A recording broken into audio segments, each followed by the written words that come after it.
Hey guys, Scott White here. Listen, I want to talk to you. This is going to be broken up in about 4 parts, but I want to talk to you. It's a good book out by Jim Collins. It's called The Good to Great Leader. The Good to Great Leader, and there's some key points in this book. And so what we want to focus on today is leadership or leaders. So I want to talk to you today from this book, and there's really no title or anything but other than The Good to Great Leader, okay? So we're going to jump right in because, like I say, it's about 4 parts, so I want to make sure that you want to make sure that after this one that there'll be 3 other videos to follow this, so make sure that you get every last bit of this information. All right, the first thing that we want to talk about in being a good to great leader. Now, I'm going to get in some trouble on this one, but because I really need to do better on this one, but we'll work with it, okay? It is very important for leaders to have some type of extracurricular activity outside of business to properly balance the life or their life. So get out, have some fun. Go to the movie. Go play some basketball.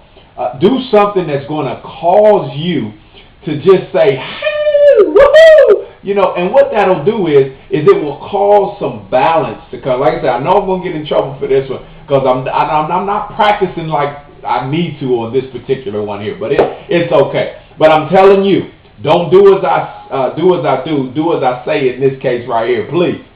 In this case right here, get out there, ride the bicycle, go out, do some ice skating, roller skating, whatever. Get you some ice cream. But don't overdo it. But at the same time, you got to balance. So have yourself a good time. All right, we're still talking about the good to great leader. As a leader, it is imperative you stay on course with whatever commitments you make. Now, I know we set ourselves up a lot of times for failure. The reason being is we don't write our goals and our aspirations down. We don't write it down. Basically what it is, goals are dreams with deadlines. I'm going to say that again. Goals are dreams with deadlines.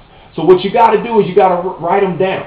Now, sometimes we don't like to write them down because we don't want to hold ourselves accountable. But see, when you write it down, it forces you to hold yourself accountable because now you're looking and you say, oh, I got to get this done. I got to get this done. And if you start looking at it as, you know, it's helping me to get closer to where it is that I'm going, then what will begin to happen is you'll begin to go after that goal, go after that thing, and before you know it, you've crossed it off and you're off to the next one. So let's make sure that that you stay committed and you stay on course to whatever it is goal that you've put in place. The next thing we want to talk about, leaders must focus on their people in order to keep them interested, motivated, as well as inspired to do more. You must also know the capability of your team members, what their likes, dislikes, their strengths, and their weaknesses. Now, I know some of you are like, oh my gosh, I got to know all of this, and I'm working with a team or I'm working with a group of people? Absolutely. You guys have probably heard the saying, you're only as strong as your weakest link. Well, basically what you have to do is you got to know who's the strongest to do this particular task, and you need to know who's the weakest.